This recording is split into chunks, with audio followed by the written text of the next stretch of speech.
రోజు వాళ్ళ దగ్గర మాట్లాడడానికి సిగ్గులేదా? ఆ ఉప్మా ఏదో మార్చచ్చు కదరా. రే ఉప్మా తీరి తెలీదా నీకు? ఏందది? రే ఇంటికి వచ్చిన చుట్టాలకి రోజు చికెన్లు మటన్లు పెట్టామనుకో దొబ్బి తిని పడుకుంటారు.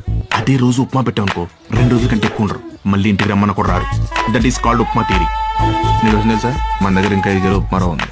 నీకు దండవరా బాబు. రోజు ఉప్మా పెడితే ఇంట్లో హస్బెండే తినరు, చుట్టాలు ఏం తింటారు? పోనీ చుట్టాలు ఏదో మొహమాటంగా ఫస్ట్ రోజు తిన్నా కూడా సెకండ్ రోజు కొంచెం అయిష్టంగా తింటారు. ఆ తర్వాత అయిపోద్దా, సరే వెళ్ళిపోతారు. ఏదో ఉప్మా మనకు రోజు ఉప్మా పెడుతున్నారు, అయిపోతుందా, వెళ్ళిపోతారా. వెళ్ళిపోయిన తర్వాత ఒక ఫంక్షన్కో పబ్బానికో వెళ్తాం. మనం వెళ్ళిన తర్వాత మన దగ్గరికి వచ్చేటప్పుడు మనం వెళ్తాం కదా, బాగున్నావా బాగున్నావా అని మాట్లాడిన తర్వాత చాలా ఆప్యాయంగా మనతో మాట్లాడేస్తారు. కొంచెం పక్కకి వెళ్ళగానే ఏముందే రోజు ఇది ఎప్పుడు ప్రతిరోజు ఇంట్లో ఉప్మా తప్ప ఇంకో టిఫిన్ ఉండదు అలా ఇలా అంటూ ఉంటారు అనమాట. అందుకే చుట్టాలు బంధువులు వచ్చేటప్పుడు మన ఇంట్లో ఉన్నా లేకపోయినా ఖచ్చితంగా వెరైటీలు అనేది పెట్టండి. ఎందుకంటే మన కోసం కాకపోయినా ఎక్కడికైనా ఫంక్షన్కి వెళ్తే ఇలా మాట్లాడతారని చెప్పి ఖచ్చితంగా పెట్టాలి.